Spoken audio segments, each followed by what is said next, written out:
Before we begin tonight's story, let's take a moment to settle your body and quiet your mind wherever you are listening, lying in bed or resting comfortably.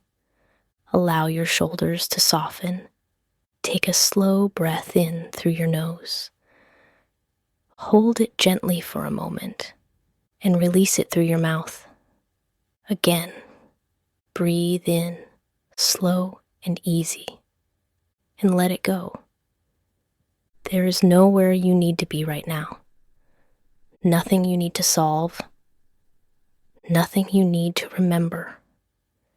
As you breathe, imagine the steady rhythm of ocean waves rolling in and rolling out.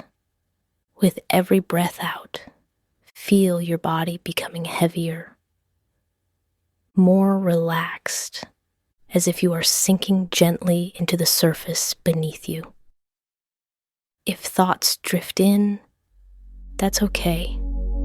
Simply notice them and let them float away like clouds passing across a wide night sky.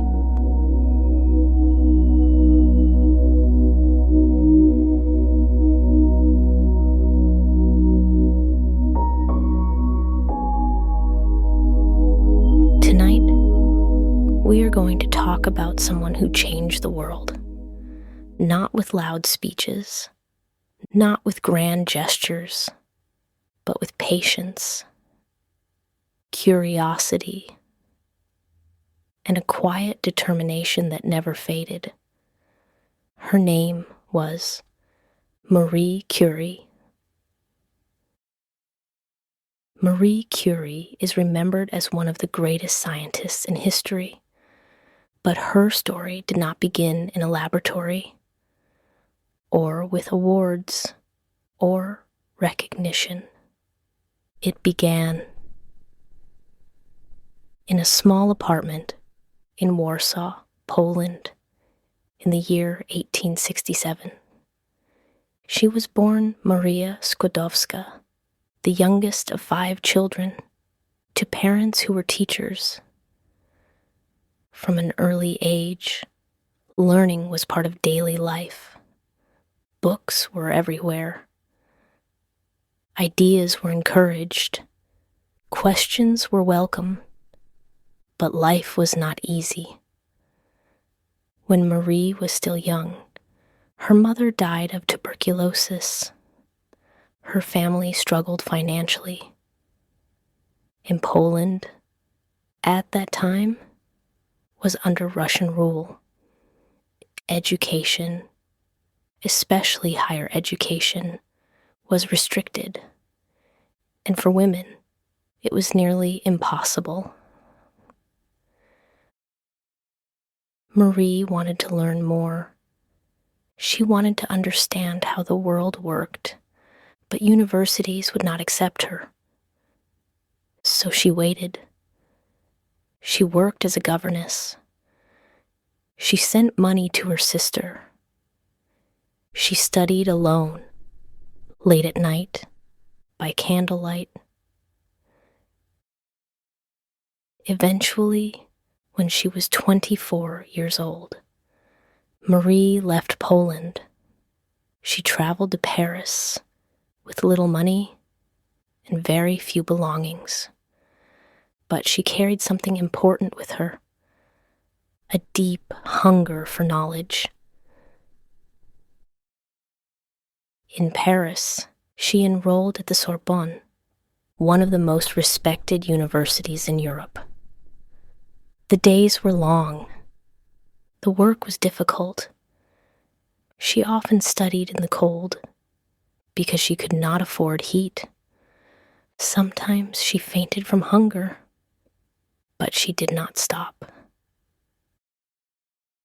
She earned degrees in physics and mathematics, ranking at the top of her class. It was there, in Paris, that she met another scientist, Marie Curie. Pierre was quiet, thoughtful, deeply curious about nature, just like Marie. They worked together, they shared ideas, they fell in love, and soon they married. Together, Marie and Pierre began studying a mysterious substance. It came from a mineral called pitchblende, and it behaved in strange ways. The mineral seemed to give off energy all on its own. No heat, no flame, no visible source. Yet, the energy was there. Marie became fascinated. She decided to study this strange phenomenon as her doctoral research. She gave it a name: radioactivity.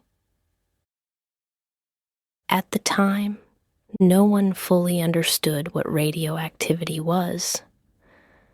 Marie worked tirelessly, grinding rocks, boiling solutions, measuring faint signals over and over again. The work was exhausting. The conditions were harsh, but slowly, patterns began to appear. Marie and Pierre discovered something astonishing. The energy did not come from chemical reactions, as scientists had believed. It came from inside the atom itself. This idea quietly shattered old assumptions about matter. In 1898, they announced the discovery of a new element.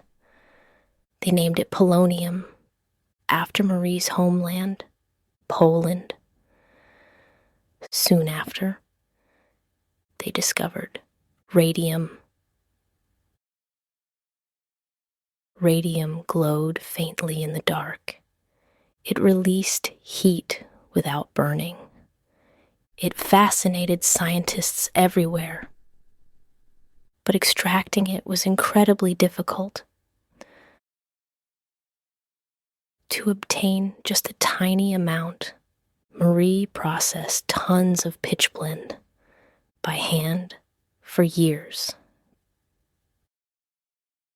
In 1903, Marie Curie received the Nobel Prize in Physics, alongside Pierre Curie and Henri Becquerel. She was the first woman to ever receive a Nobel Prize. But her journey was far from over.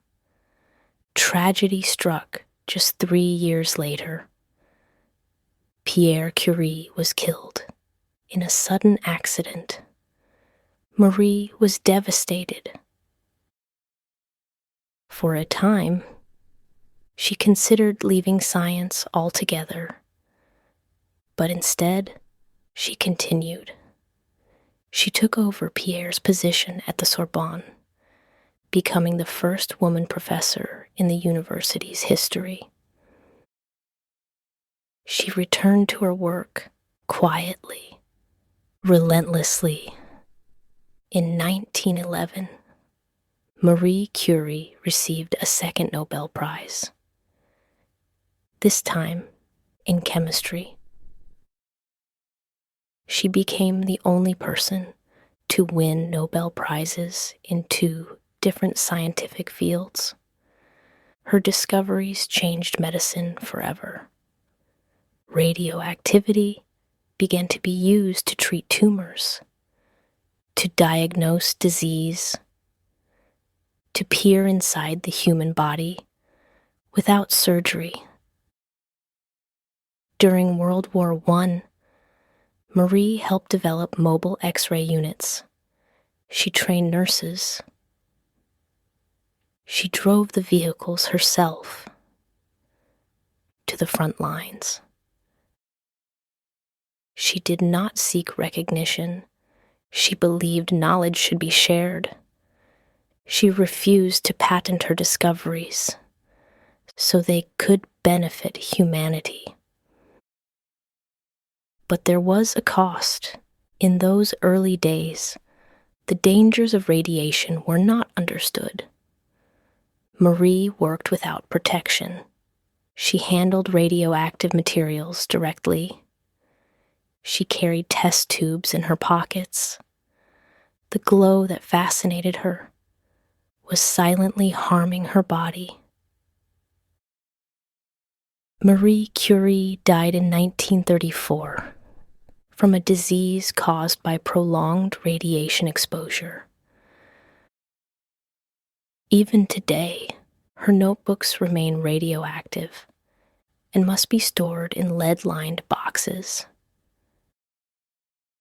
Yet her legacy endures. She opened doors, not just in science, but for women everywhere.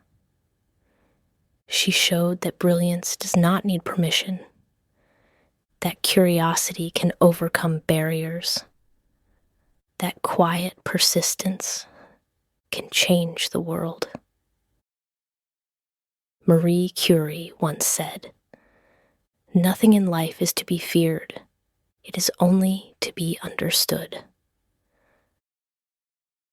Those words still echo in laboratories, hospitals, in classrooms around the world. As you rest tonight, let her story settle gently into your thoughts. A reminder that even in silence, even in hardship, light can be discovered. And once discovered, it never truly fades. Let the story drift slowly, softly into the quiet.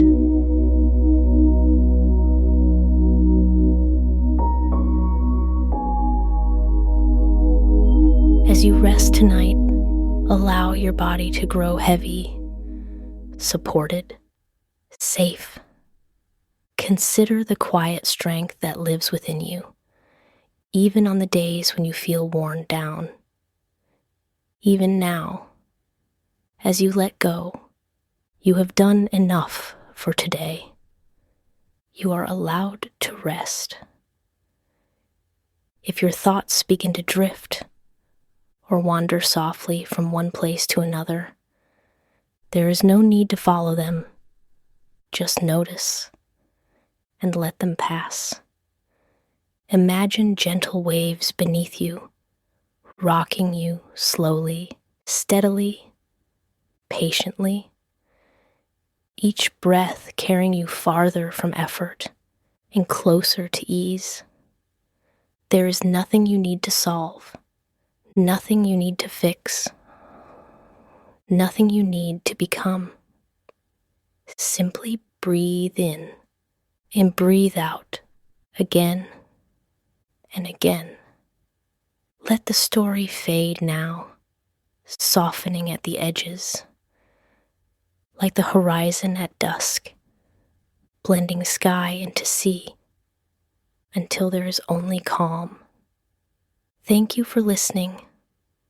May your night be peaceful, your sleep deep and unbroken, and your dreams gentle, steady, and safe. Good night.